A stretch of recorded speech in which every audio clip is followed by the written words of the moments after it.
as just consequences, as justice, for harm done? It is a difficult question, one that each person in this book has been forced to confront. Because whatever the answer, its impact will be more sprawling than predicted, hard to contain. Whether or not we choose to acknowledge it, in ways very great or very small, the fates of neighbors are linked. Part 1. Chapter 1. The Care of Children. One house of the many that make up a city. A pale yellow house, an hour after sunup in Gary, Indiana. A woman lives here, on Wisconsin Street, with her 2 daughters. Rhonda is 12, her sister Paula is 9. It is 1979.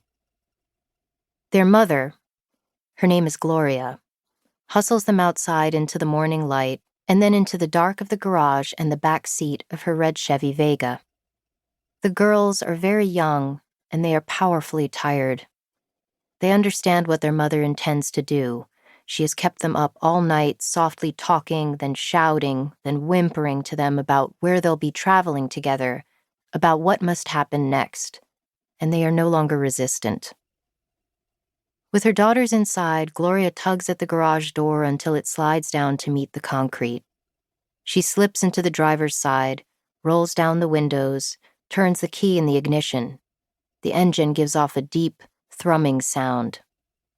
Then she waits for them to close their eyes and fall into that steady rhythm. She can see their faces in the rearview mirror, small and brown and perfect. All 3 are still, their limbs grown heavy as if underwater. The engine continues running, the minutes accumulate, the air thickens. Outside the garage, the neighborhood is awakening. Inside the garage, the girls are passing into an unnatural sleep. What Rhonda remembers next, she and Paula laying side by side on their bottom bunk, not knowing how they got there. They have not exited the world. Gloria is leaning over them, her daughters. They will be all right, she says, just before leaving. Rhonda does not know how much time has passed before she is able to move her body. She rises slowly. A letter is taped to the door from their mother. She is finishing what she set out to do. Rhonda rushes to the kitchen and calls her aunt, who tells her to run, get their neighbor. Through the window, she thinks she sees exhaust seeping out from under the garage door into the bright daylight. Mr. Hollis drags Gloria out of the garage and lays her on her back on the lawn. He drops to his knees and with elbows locked, hand over hand, pushes hard on her chest. Again and again. The neighbor across the street, a nurse, rushes over and takes her turn trying to pump breath back into Gloria's body. The ambulance arrives, and the fire department, and a medic becomes the 3rd person in line to tend to Gloria. By now, Paula is standing outside, watching. Rhonda sees her younger sister grow hysterical at the sight of this stranger bearing down on their mother's chest, and Gloria not responding. Something Rhonda will not forget. No one examines them, the girls. The firemen, the medics. No one so much as takes their pulse. When Gloria is swept off to the hospital, the sisters go stay with their aunt.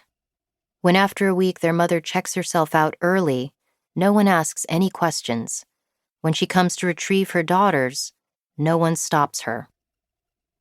For years, Rhonda has said that she does not know what transformed her sister.